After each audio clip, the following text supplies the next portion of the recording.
It's Wednesday, September the 16th, 1959.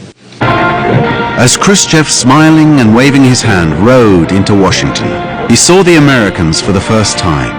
It was an enormous crowd, 250,000 to be exact, lined up all the way along the Soviet Premier's 15-mile ride from the airport. But, in contrast to the Soviet Premier, they didn't cheer. They didn't wave their hands. More than that, they didn't even scream insults. They just stood there, completely still and completely silent, eyeing the man passing them in a Lincoln convertible, thinking that this is the same man who would one day push a little red button and unleash upon them a nuclear Armageddon. After arriving at the White House, the first thing that Khrushchev did was to present President Eisenhower with a gift.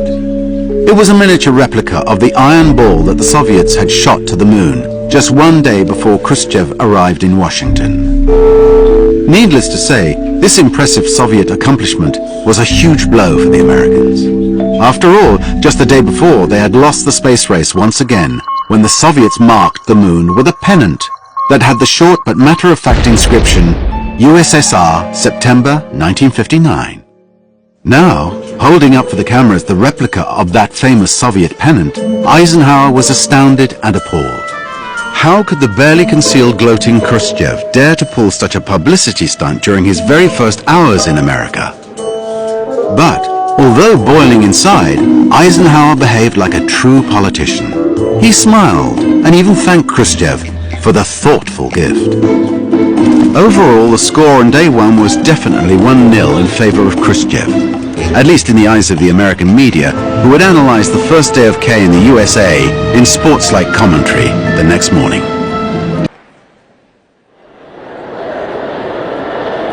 At exactly 7:52 the next morning, Khrushchev arrived at Washington Union Station, fully ready for the beginning of his road trip across America. And there goes our Chairman Nikita Khrushchev through the honor guard of American Army troops to the train which will take him to New York City. Again, he's waving to the crowds, and he's done this all through his tour of Washington, apparently completely oblivious or uncaring about the fact that very few people in the crowds here have waved back or done anything but stare at him rather stonily. This does not prevent the chairman from waving heartily and smiling a rather broad, engaging grin, I must confess.